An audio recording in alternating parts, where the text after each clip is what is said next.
The content discussed in this podcast is for informational and educational purposes only and should not be construed as financial or mortgage advice.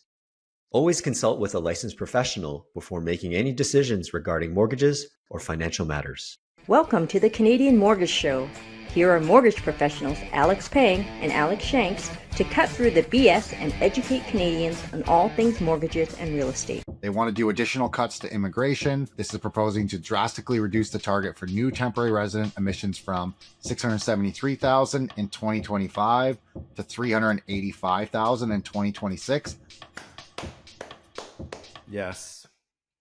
Welcome to episode 62 of the Canadian Mortgage Show. Alex Pang here alongside my co-host Alex Shanks. Shanks, how you doing? I'm doing pretty good there, Alex. How was your weekend? I know for everyone that's listened, we're recording a little bit later. We had some changes in each of our schedules and stuff, so we're recording late, but we're still going to make sure it gets out on time for you guys. But I hope you had a good weekend there, Alex. Yeah, I mean, part of my weekend, I'm a sports guy, as we all know, and one of the teams I root for is the Seahawks, and I do believe, Alex, you are also a Seahawks fan. Exactly. We can get together on that one. We won't hate each other there. Our team is 7-2. Can you even believe that?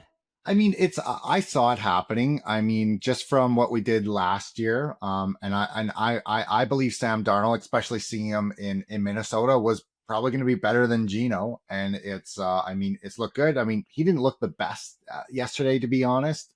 Like his Sunday, his game wasn't the best there, but I mean, they still won on the backs of the defense as well. Yeah, this is almost like the whole saying is defense wins championships, and it's not like Sam Darnold is a plug or anything, and that's when 12 years ago when Seahawks won, should have been back-to-back if they handed it to Marshawn. That still hurts. But yeah, defense wins championships. And I'm like, wow, we are a good team. Oh, holy crap. Like, I didn't watch the game. I checked the score. 44-22. My goodness. I think they got up into a big lead and then they were kind of sloppy to finish off. But, it is what it is. A win to win. Like football this year has just been weird. Even I mean, like the Bills, they're so good, and then they lose to the Dolphins. Like I don't know. Football is like the people that are normally been good are not doing so great. Like it just feels like a weird year. Yeah, and even the Chiefs are kind of sputtering along. I think are they even in the playoffs right now, or are they? Yeah, they are 5-4 or something like that. They're in there right now, but I mean, obviously the Ravens, they're not like they're down right now, but it's still it's I mean, again, it depends on every single. Obviously, each conference is different, and some of them have it really easy. Yeah, like the Seahawks are playing the Rams this week, who are also 7-2. Yeah, that would be a really. They're 7-2. Yeah, their 7-2 is on the backs of Matthew Stafford. He's having an MVP like season, and we also it's the top offense in the league versus the top defense, and that's what happened in 2013 in the Super Bowl. And so, yeah, we'll see if the Seahawks are contenders or pretenders by the time next week rolls around. No, exactly. And then one thing I'll say, I got to do some pretty cool things this weekend for myself there. So the company I'm with for mortgages, I've only ever met one person actually in person. Even for Alex and I, like we connected a lot before online before we ever met in person. I've seen him more than the people I work with on a daily basis. And so it was really cool seeing our entire team actually in person. We went to Victoria. We did a couple activities together. We did one that it was for me, it's I'm not a super outgoing person. I don't like people looking at me in person. And we went on a thing, Alex, where you bike around on a massive bike and you sit in a circle through downtown Victoria. They're blaring music.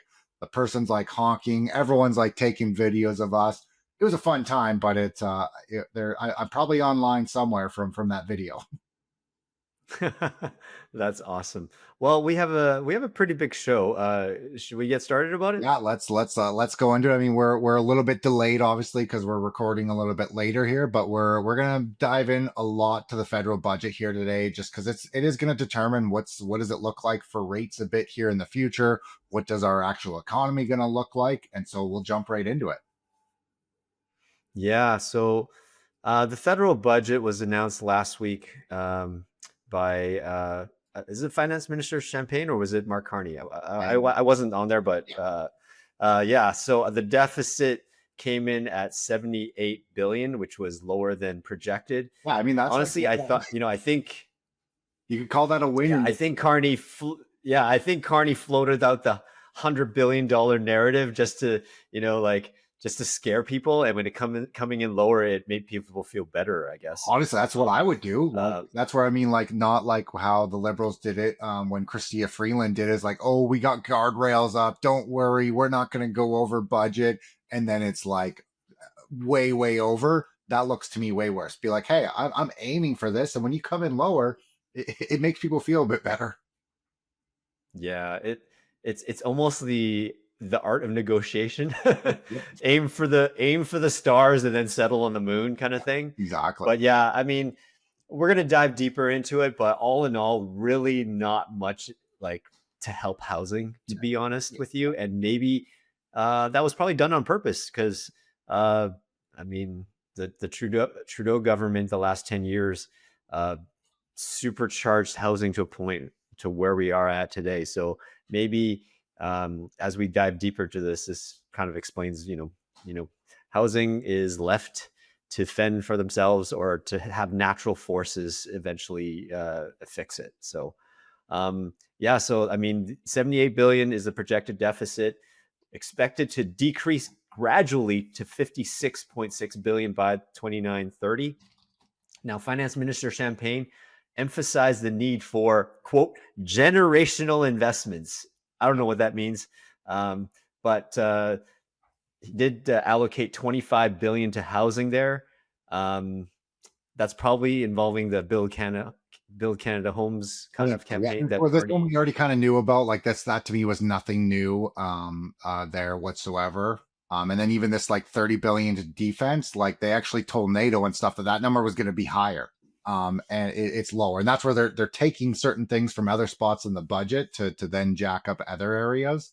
But I mean that may make NATO upset. Obviously, will make the U.S. upset. Like we're meant to be spending 2% on our defense, and we're not spending that. Yeah, and then 115 billion to infrastructure over the next 5 years. So if you look at it from a housing perspective, there's no direct thing that'll help housing, but the fact that 30 billion to defense and 115 billion to infrastructure, that'll create jobs. Yeah. More to the military, more on that creates jobs, and then when there's jobs, there's need for housing in that. So there's an indirect benefit to housing in that, right? Infrastructure, we can talk about that a little bit later, but yeah, ultimately it'll help, but it's not going to be the adrenaline rush that we've all come to used to seeing the last few years, where everything changes from year to year. Yeah, and that's honestly, I mean, obviously there was a lot of people are upset saying that this deficit is too high, and I do believe that. I mean, we are pushing massive amounts of debt to our next generations, and they're banking on rates being lower. Like that's they quoted that is that our deficit is banking on that we're spending less in interest, which is why we want rates lower.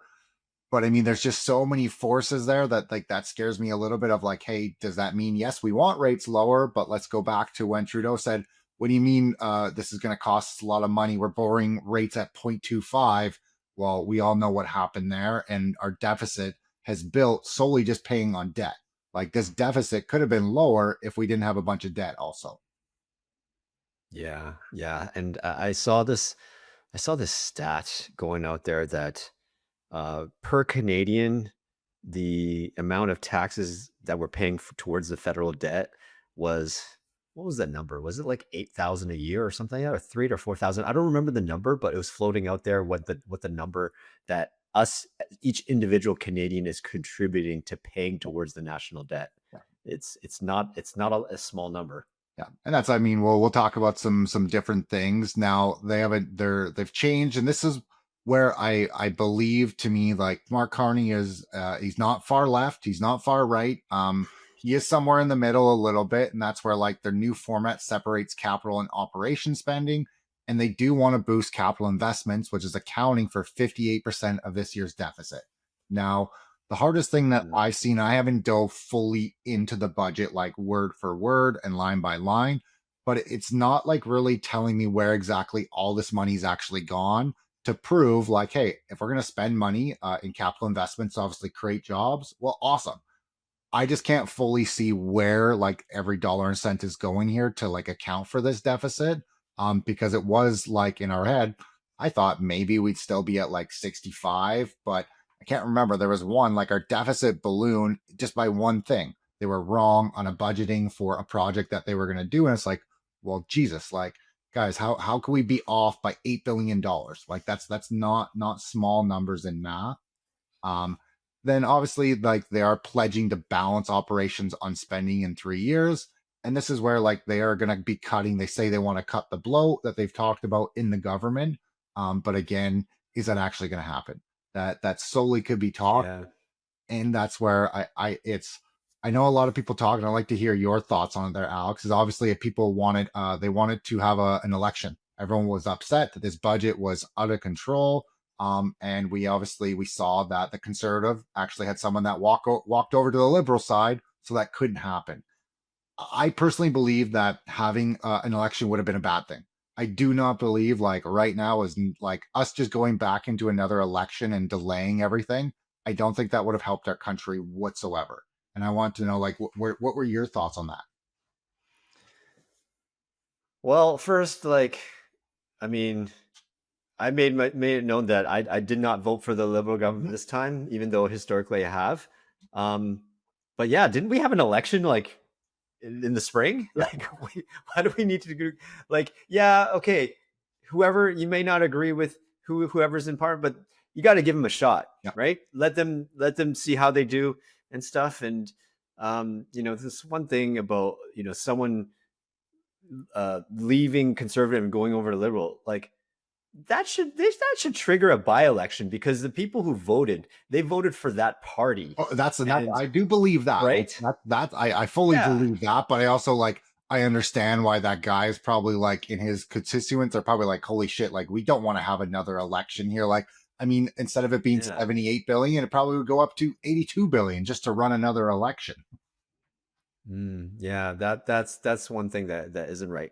Now, one thing I'm interested to hear is what those capital investments are. Yeah. Now, if those capital investments involve using our resources better, right? Oh, yeah. Like the whole pipeline thing, the whole like, okay, can we like get away from the like, yeah, clean energy, but clean energy costs. Like there is like there's this thing like it's not as efficient. It costs more to generate, and it doesn't it's not as productive to have clean energy kind of thing. um and I don't have the numbers Even behind it, now, we but talked about in the last podcast, like a week ago, we got Bill Gates coming out. And I mean, the headlines are saying that did Bill Gates really say we don't need to address climate change? I mean, the main thing he like to me, what I took from it, and again, this is just an ultra rich person pandering to the other people because he got a lot of people that have been really upset about this climate change. Back in the day, everyone was so upset that no one was going with climate change. Like these people aren't doing this because that they care about the earth. Like we do need to get that right. They're not here thinking I'm going to do this for the better of the earth. They're thinking of how do I get the most money from this? And me switching over to this side saying this is going to help my companies the most. yeah. And like Canada is what we only have 40 million people. Yeah. We are just a small, like, are we like we're less than 1% of the world's population. Until the US, until China, until India get on board with climate change, until they start caring, what we do is not going to make a difference. Now, it's not to say that because the big boys don't care, we shouldn't care either. Yes, like, okay, let's set the example, but honestly, it's not going to make a difference towards the whole globe if 40 million people out of 6 billion of the planet are doing something when the rest of the world aren't. No, I Right. believe So we do have to do something. And this is even my kid. Well, yeah. I'm like, hey, you should pick up that garbage. And he's like, why? Well, it's like, well, if you don't, no one is going to. I mean, like, we do have to be doing something, but also we should be using our resources, pooling like what we do have to put infrastructure set in place and not just say, no, we're not going to build the pipeline. We're just going to rely on the US's. We're going to take energy from elsewhere. It's like, well, why don't we do our own stuff? For one, our safety, we're going to do something better than other countries are. Yeah, exactly. So I'm interested to see what these capital investments actually Yeah. mean. So um, another thing that the federal government's going to do is doing a comprehensive expenditure review. Now, this kind of goes on to expand on what Alex was saying about balancing the operation spending, because they do want to spend less on day-to-day operations from the federal government. Now, their plan is to save 13 billion annually by 2028, 2029, and that's a total of 60 billion in savings and revenues over the next 5 years. So, I mean, is it because due to public outcry that we're saying that we have too much government bloat? Now, this is just the federal, but we've talked about this before, where 1 in 4 employed Canadian works in public service, either municipal, provincial, or federal. If they're pandering to the public, then you know what? Thank you for that, because we kind of do need that to reduce operational spending and to have some semblance that they're trying to run the government kind of like a business. Spend less than you make, or yeah, exactly. Yeah, and that's where I mean, at least don't obviously, like, all it means is they're going to cut, obviously. And I always like to tell this story. The first time I ever went, and I was lucky enough that I worked in the oil and gas. I didn't have to spend much time in Fort McMurray. If people know that, they know that it's not a beautiful place. You can make really good money there. The first time I went there was in 2013. I remember going to a job site and there was like just thousands of people. I'm like, how is everyone doing something here for a job? When we got into our trailer, there was about 50 of us. And I realized that every morning, the only sole goal of us was to get a job permit. All I ever wanted to do was go and get a job permit. But really, there was only one job a day. Like, there was only actually one thing. And it really was 3 people that actually needed to do work. There was 50 of us sitting there doing nothing. And I never had been in a job where you would sit around and not do stuff. And it kind of drove me crazy. I think I lasted there like a week, and I'm like, no, I got to go somewhere else. Like, this place isn't for me. Everyone just complains up there. Then in 2015, there was like the oil crash in Alberta and stuff. I had to go back there one more time in like late 2015. All that bloat gone. That time there was 10 people in the trailer instead of 50 people. The amount of money that these companies, and I mean, the companies were charging the bigger companies, and it was like this Ponzi scheme of like, well, I'm going to charge this person more. They're paying me. Well, I'm going to charge this person more. And I mean, that's kind of what's been going on in the government. And it's back to the thing of like, most companies say, well, you have to spend all your budget, spend your budget so you get more of the budget next year. I believe that, to me, is just like the wrongest thing ever. Be like, hey, if you get your job done properly and you actually bring it in under budget, hey, we're not just going to take that money away from you, but maybe it's going to go elsewhere. Maybe we can put it down the road for bonuses, giving back to the company. But everything is just about increase the budget. And the only way they're going to be able to save this money is taking away jobs. Like, that is the only way. Yeah. I mean, going on top of that, they are, they're going to see public service positions drop by about 40,000 positions over the coming years. Now, they're projecting to have 330,000 employees in 2028, 2029, and it's going to be down from 368,000 last year. So, it's, I mean, I hope they will be more efficient, even though there'll be less employees, not that services will get cut. That's be more efficient at what you're doing. I feel like our services have just been getting cut worse and worse and worse and worse. And I mean, there's been more people getting hired, but like, all of our stuff is down. Getting a hold of CRA, getting a hold of anything to do with like the Met, like, it's just, to me, I feel that everything has just gone down, down, down, down. Yeah, let's just hope that. Yes, thank you. That we've been kind of pandering for good for the entirety of this pod, but let's hope that of the employees that do remain, that they are more efficient, that they run a well-oiled machine, just like a business. Totally.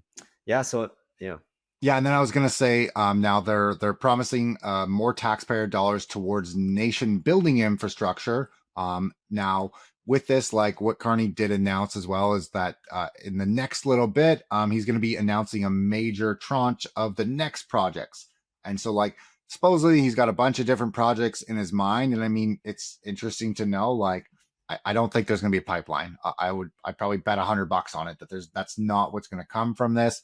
But where is this infrastructure? They're talking about more stuff out east in Ontario. Like, I really don't know if we're really going to get anything in BC, to be honest. Yeah, it's this whole pipeline thing. It's so political. We hear about it all the time with all the premiers. Daniel Smith wants it. Scott Moe's, on the board with Daniel Smith, and then Davey Evie doesn't want it. The whole First Nations thing. We'll talk about that later, but like, and then even you hear about Quebec, they don't want it, but they won't want it unless something benefits them. I love and it's all everyone has their own. I love listening. Blonde. What is? I can't remember the Blanchette. Yeah. I love Blanchette. I love listening to him talking about the budget. He's just like, I don't mind the budget, but there was nothing for Quebec, so I don't care about this. Like, nothing for Quebec, and I'm just like, dude, like, it's so crazy that, like, we have a prime minister that, like, does not matter anywhere else. The country does not matter. I'm only here for there. I don't even care about anything else. All I care about is Quebec. Not a single else difference. Yeah, I mean, that's kind of par for the course. Quebec's always been like that. They want to be it's just so they want to be their own sovereign nation, but they want to benefit from Canada and get what are you giving me? What are you giving me? All that stuff. So, that's keep on keeping it on kind of thing. Now, this next little bit that the budget has announced is kind of interesting, and I want to get your take on this here. Now, they're wanting to introduce a productivity super deduction tax measure that's going to allow companies to write off a larger share of capital investments more quickly. What does that mean, Alex? What do you think? I don't know. I mean, I think we talked about this with Brendan Augmanson, is like, we need to incentivize, for one, like, even small business owners to invest in projects. Like, the two ways for Canada to get more money is either foreign investors or people that already live in Canada. And most people don't want to invest in Canada. They're like, well, why would I invest in here when I can go to the US and I get better tax returns? Let's just use real estate as a scenario here. In the US, and the way that we offset depreciation in Canada it is just horrible for tax wise. You really don't get to depreciate it all that much. In the US, you get to depreciate the building so much. You get to depreciate the land. You can make $1 million and you can depreciate it, so you actually only pay 100,000 in taxes. Where in Canada, you would pay about 500. That's where I honestly hope that they give a better tax incentive to companies that want to invest in that infrastructure. Maybe it's just a bond of like, hey, you know what? We're looking at building 5 hospitals across Canada. We need capital. Hey, you get to invest with us and you get to use it as a tax write-off as well.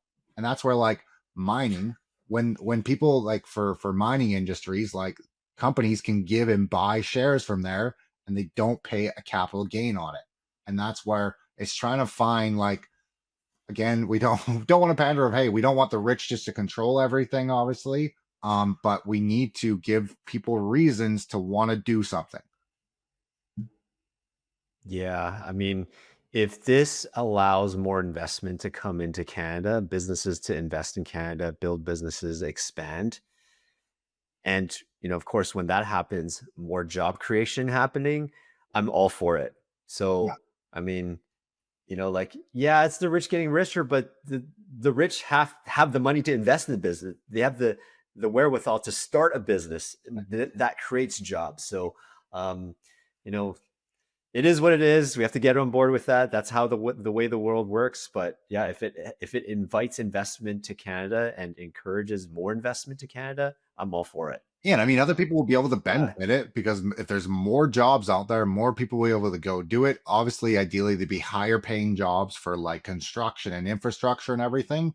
And that's where, like, if people wanted to, like, this could be a massive benefit for even the younger generation. That's like, hey, you know what? Maybe you should get into a trade here. Yeah. One thing I would have liked to see, I don't know if, like, they would publicly say it, but, like, in their budget, to lower their mandate for foreign aid.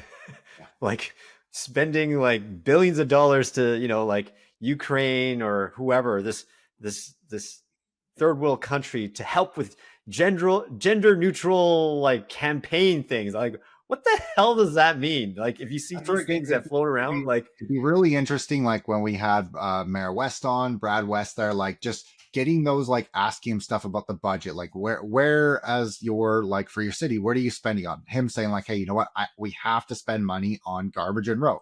Like it's not sexy, it's not pretty, but we have to do it. I would love to talk to someone and get like their honest opinion of like, why are we doing this? Like, is there a benefit to Canada? Obviously, we want to be kind and caring, and that's where, like, to me, there is certain things of building wells for people. Like, why are we not spending money on places that people actually have clean water or food? Why? I don't like the gender equality. That's just where I don't see how it benefits us. And I think it makes people mad. And again, if they would just explain it, maybe better. If for one saying, hey, you know what, this is why we're doing it, maybe it would make more sense. But right now, it just sounds like they're honestly funneling money. yeah, exactly. Now, if it's almost like now I'm dating myself. Let's say we are giving like, a couple billion to like Haiti for whatever, the war torn country, or like, let's say Hurricane Katrina, or these natural disasters that happen, or even most recently the Philippines, where they had earthquakes and mass casualties. We're giving to that. So almost like humanitarian efforts, like we're going to do this for World Vision or Canadian Red Cross, all those things. I think as Canadians, we are all for that kind of thing.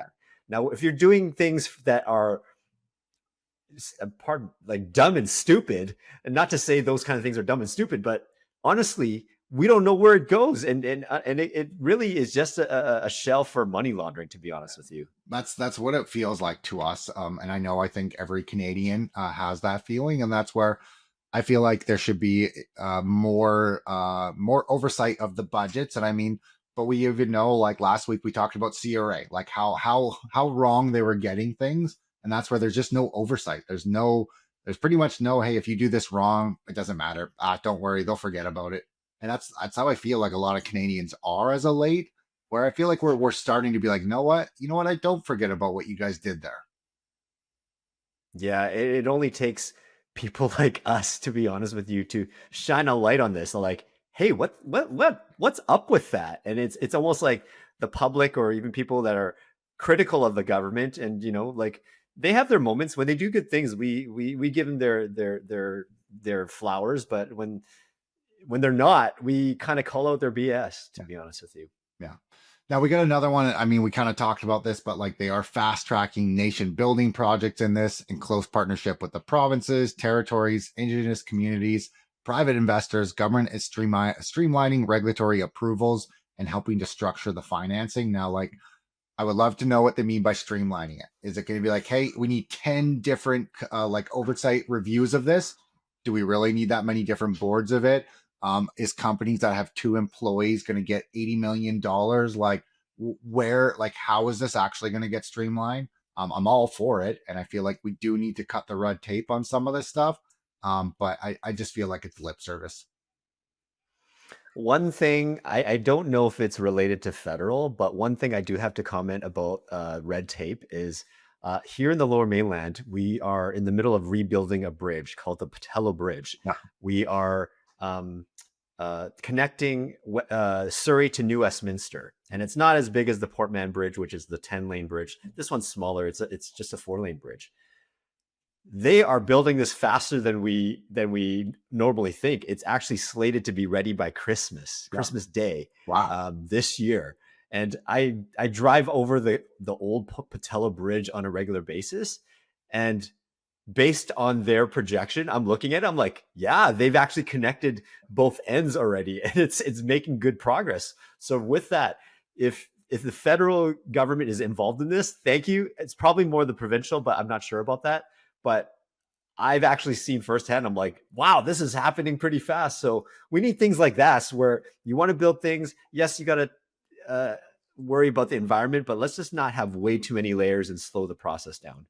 You want me? I'll tell you a funny story. Well, not funny, but an interesting story there, Alex, about the Patella Bridge. Like, what I used to do was checking like metals and welds and everything. I never worked on the Patella Bridge myself, but I do know some inspectors and some engineers. And they said after they looked at that, they would never drive over that bridge again. That's Yeah, that bridge is scary.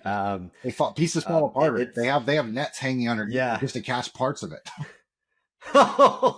So like for those of you, the rest of the country, the Patella Bridge was originally a 3-lane bridge. I think the same thing as the Iron Workers, the Lionsgate Bridge. It was a 3-lane bridge, but because of population growth, they decided to make the 3 lanes into 4. So what that ended up doing is the lanes are super narrow. Yeah. And so it's probably very much like driving in Hong Kong or Japan, where the lanes are super narrow and you have to either drive really straight or else you veer off, you're going to like hit the car beside you. And oftentimes we have a lot of trucks that drive over the semi trailers, and they know it's too narrow for them. So they just take up the entire 2 lanes and it's going slow. And at night, they close off 1 lane going each way, not because if there's an accident. They just do it because, I don't know, they just don't want to cause any more, because vision's not great at night. They just don't want any accidents happening. And yeah, it's it is kind of, even my wife, she hates driving over it because it's pretty scary. Yeah, it's a scary bridge there for sure.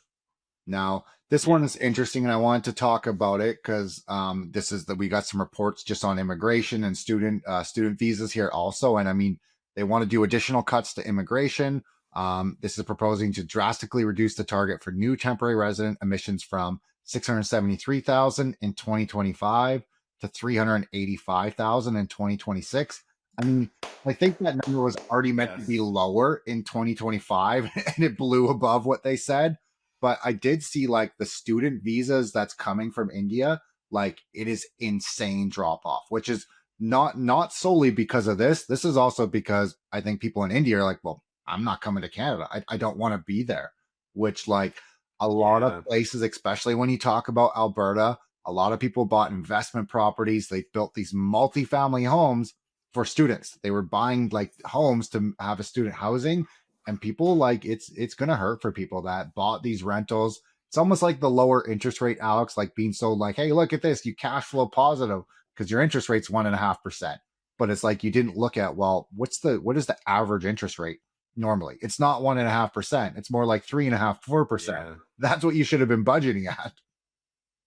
Yeah, the whole gravy train of student rental housing that was pretty rampant in Brampton and parts of like GTA and even Vancouver, that business model has ended. So yeah, you heard me clapping when Alex was talking. Like, thank goodness they've lowered immigration. Now we've been always saying we're not anti-immigrants. Bring it to sustainable levels. Yeah, and also bring in the right target, like the Yeah. right people, like bring in the right people that we need to build Canada properly. Bring people that want to be in construction, like bring in people that are doctors and maybe help get them training better. Because there's so many doctors that could be actually really good doctors in Canada, but they're not allowed to practice. It's like, hey, why don't we get some better training systems to allow them? Say, hey, maybe you got to come in, do a year of schooling. Like that to me is where we should be spending money on, which would help our medical system. Because I think there's a hospital in Saskatchewan that has 1 doctor. There's 1 doctor in the town, and it has like 50,000 people. It's like, how is that even work? Yeah. I mean, yeah, we have to be able to allow, now this is probably not the government, but also talk to um, the medical institutions or the colleges to be able to recognize, to partner with them to be able to recognize foreign training. Yep. Now, like a lot of the foreign trained workers decide not to continue because they would have to like it doesn't recognize their schooling at all, and they have to spend 10 years again, and they don't want to do that, so they end up being Uber drivers or whatever, and we've just wasted talent right there. So yes, I do agree with that. There needs to be some sort of equalization where, yeah, they might have to take like a 1 year kind of bring you up to kind of speed on the Canadian standards kind of thing. But yeah, we should still be able to use foreign talent here. Now, going off of that, the government's also proposing a one-time measure to accelerate the transition up to 33,000 work permit holders to PR in 2026, 2027. Now, this includes, those who have a foreign credential recognition. there's an action fund here to work with provinces and territories to improve transparency and consistency of foreign credential recognition. Now, they're also going to launch a strategy to attract international talent, including a one-time initiative to recruit over 1,000 highly qualified researchers to Canada. I wonder why they are looking for researchers. How about medical professionals or trades? Yeah, I don't know that. And this is, I mean, we talked about this a while ago there, Alex. I saw some more stuff in the news about like don't quote me for talking about allowing people that are already Canadian citizens, but now their family that's never been in Canada, never had any ties to Canada, boom, they get to have citizenship, which is again, are they the right fit for Canada? Like, should they be here and everything? Like, are they just doing it to get the golden ticket? Now that's where, yes, I believe obviously getting their family here, like that does make sense in many cases, especially in war-torn countries. Like in a war-torn country, like, hey, if you've done everything, you finally got your citizenship, boom. I fully agree with that. But like a lot of these other ones are like, man, they're just solely using this to bring money into Canada. And a lot of times it's illegal money. Yeah. I don't think there's any mention about closing that loophole, or were they looking to do it? I'm like that. No. I think they've like it's been approved. Like it's like, hey, this is going to be happening. Yeah, just I hope they don't do that. Or it's just that doesn't make sense. Yeah, that's basically like, hey, like we talked about white collar crime, open for business, because all we're gonna do is slap you on the wrist, take away your license, but you're never going to get criminally charged. So please, let's close that loophole. Yeah. So yeah, I mean, in summary, here on the federal budget, there's no bailout for housing.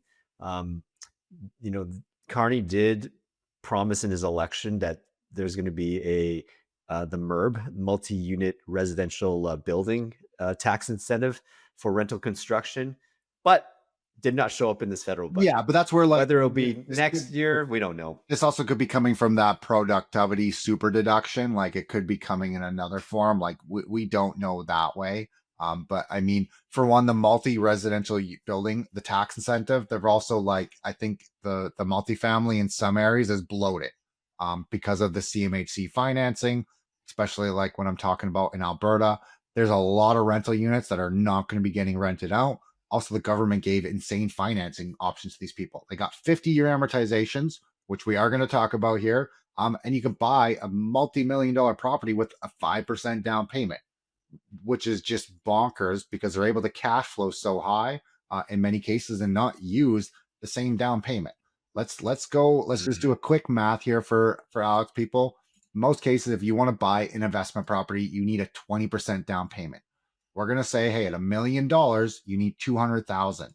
Let's say if you got a $5 million project, but you're now at 5% only for your down payment, instead of that 20%, it's 250,000. It's only $50,000 more to go get a $5 million type of property, which is much more cash flow positive than buying that $1 million property with the 20% down.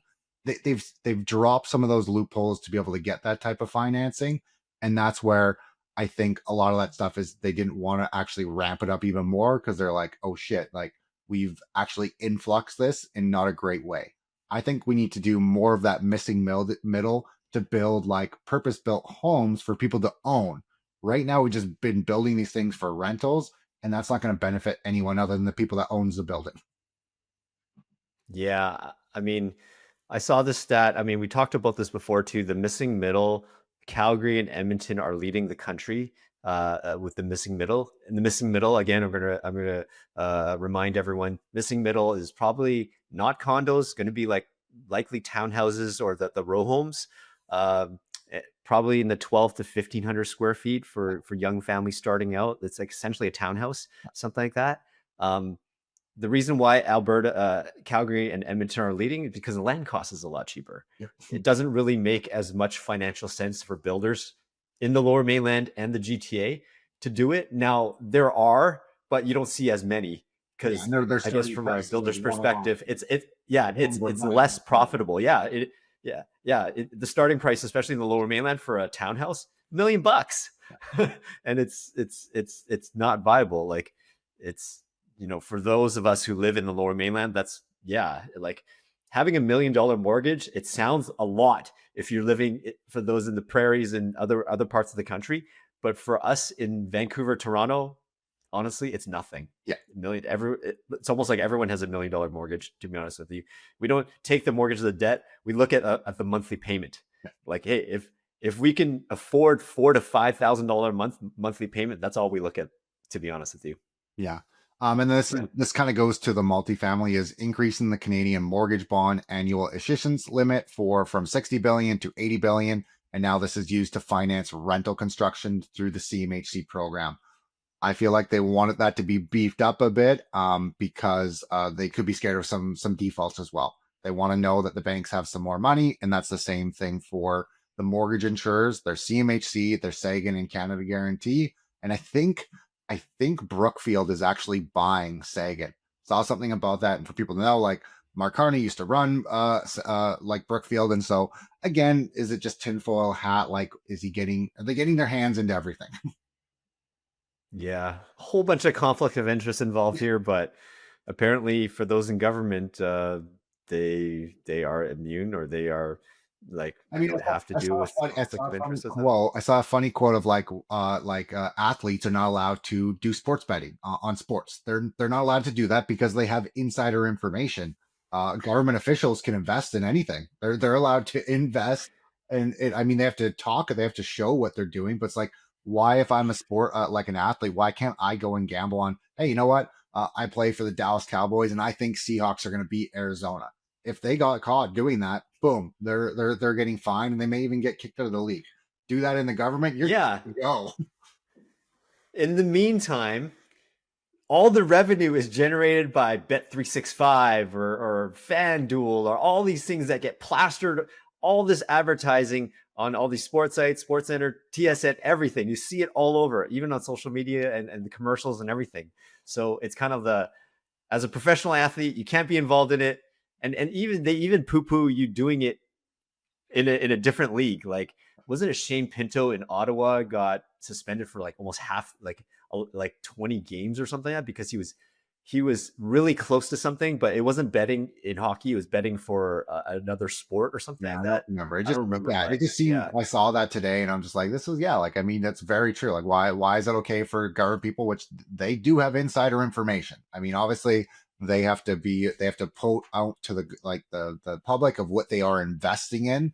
But again, they know stuff before we do. Like that's guaranteed.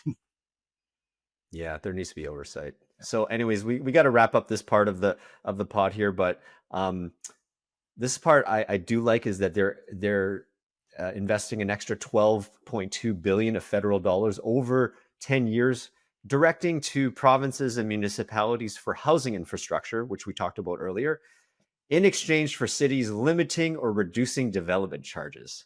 Yeah. So we've been saying, please reduce development charges, because the lower cost of housing should lower home prices in theory. Yep. So they are kind of, you know what? I do hope maybe they've been listening to our pod or other pods who've been talking about this. So us talking about it, hopefully, talk to Alex. They got some great ideas. Absolutely. And again, the 13 billion for the Build Canada homes that will help, honestly, social housing. Let's go into a bit, and I mean, this has been all over the news, all across Canada at this point. We've talked about it a few times, and again, we do want to be a bit careful. Like, again, we want to bring this information out. We're not saying like what's going on is wrong or right, but we just want to talk about it. And I mean, we know that in Richmond, the case that's going on about the Indigenous getting the rights to that land, and homeowners, do they actually own that land anymore? And we're just getting some more information that it just brings the level to, hey, we were talking about it of like, ooh, like really what's going on here now? And this one here, a counselor says Cowichan title ruling saw a bank deny financing for $100 million BC project. And this is directly there because they probably had financing secured. Maybe they were going to be building apartment buildings, commercial buildings. And because the lender now doesn't know how is the title structure actually going to be, they fully backed out of the financing. Again, this kind of goes along with the one guy saying, hey, my bank isn't going to renew my mortgage. There's no names being put out here. So like, obviously we can't say, hey, is this like, yes, is this like fully proven true? Not yet. But I mean, accounts are coming out and talking about it. It's like, this is like, hey, like what's going on there? This will all be settled eventually, but yeah, there's so much up in the air right now, and a bunch of Richmond owners who are affected in this area, they're uniting to appeal their property taxes with BC assessment because their property is not sellable. Like no one's going to buy it having the title, up in the air and such. And yeah, so because they are thinking it's not sellable, they are appealing to the BC assessment to have their property taxes dropped. And Because if I their mean, value is zero, yeah, I then the mean, that's how property they taxes say. should be zero. I mean, that's how they say that property taxes are done. Like that, yes, it's a mill rate, but it's based on that. It's like, well, hey, my home is dropped. I want you to drop my property taxes in line with that. I'd be very interested to see if anything comes with that. We know even like let's go back to like Abbotsford when people bought $1 million homes that are now selling for 600,000. Those property taxes haven't dropped. And again, the city starts using that money. They're not going to cut that. Like it's not something that we normally see. But this one, like the case for it to me is very strong. Of like, hey, my home has significantly dropped, and it may never come back. Yeah, exactly. And during this time, while things are up in the air, and this could take years, the values will drop, and my property taxes should drop too. And it But wasn't like the I, interesting thing. I've seen some stuff on this is like this court case here has been going on for 10 years. Like this is not something that just happened in the last year. Like this has been silently going on for 10 years now. I've seen both sides of it saying, well, it's not silent. Like you can go to the courts and figure out what's going on. But these landowners were never like they never were given this information. The city of Richmond never said, hey, this is going on.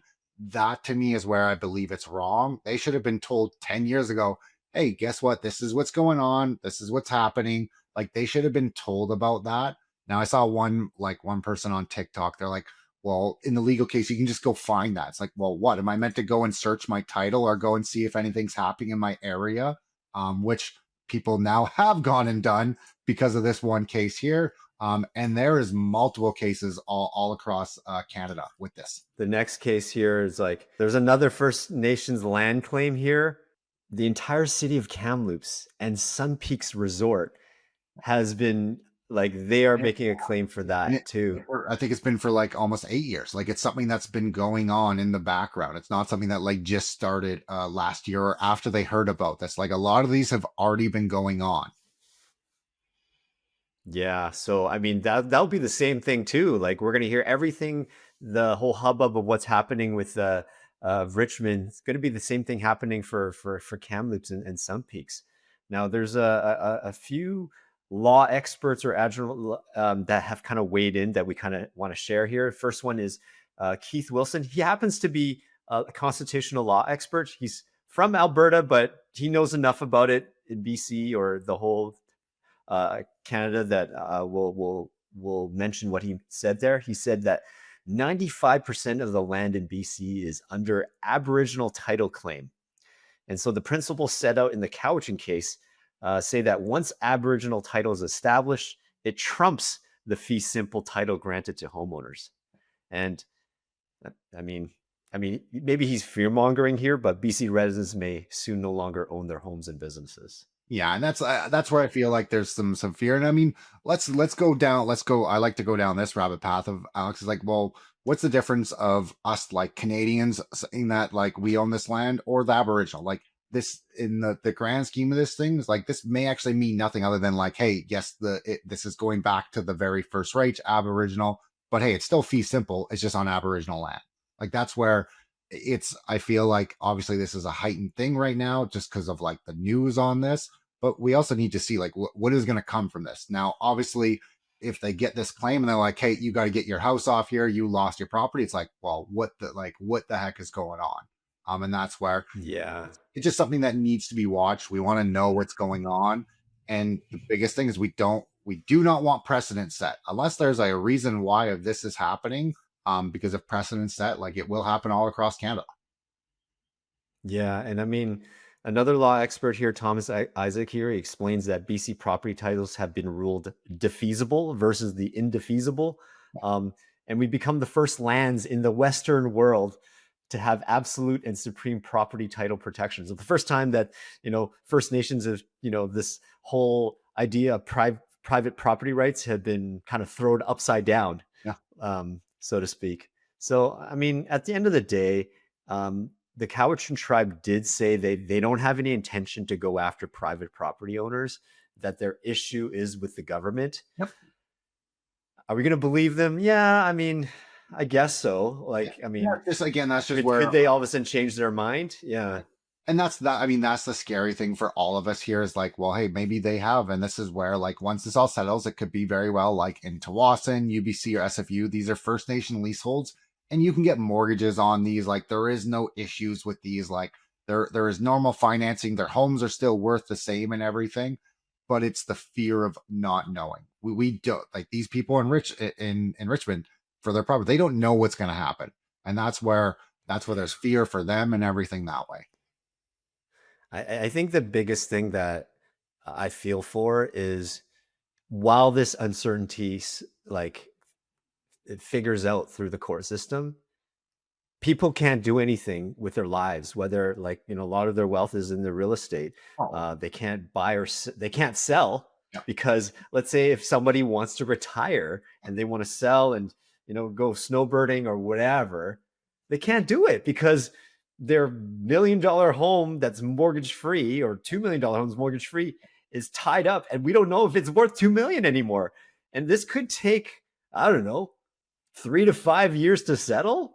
And if someone who's elderly, like, geez, like, are they going to be around it when this settles? It always comes down to, of like, is real estate trump investing in the stock market? Like, there is no best one. And especially as people get closer to retirement, like, they need to be thinking of that stuff of like, should I actually be liquidating my real estate property sooner than later?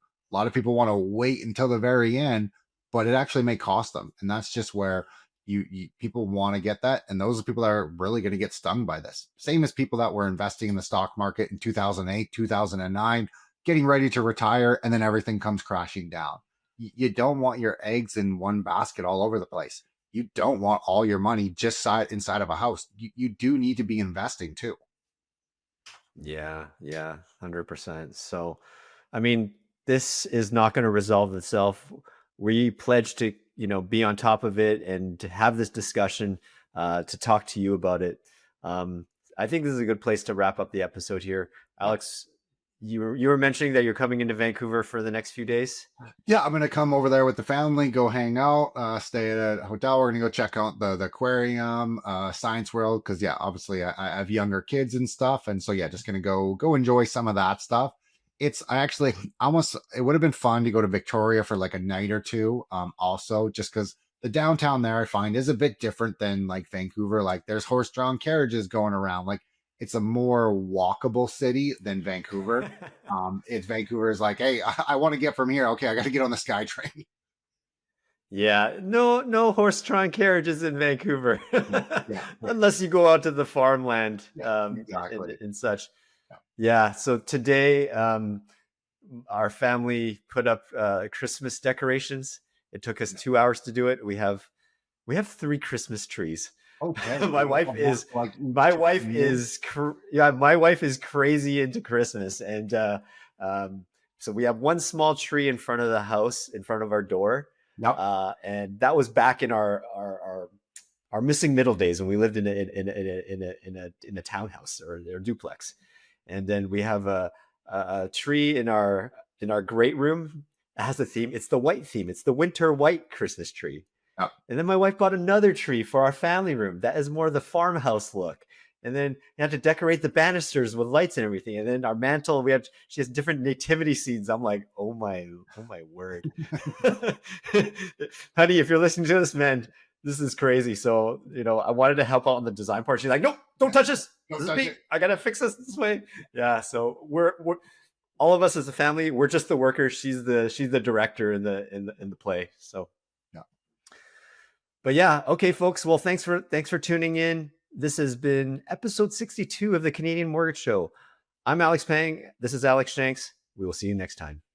See you later. Now, if you enjoyed this episode, make sure to like and subscribe. If you're listening on Spotify or Apple, make sure to follow us. Please give us a 5-star rating. You can even send us an email because we want to know what you guys want to hear about. That's what we're here for. Reach out anytime.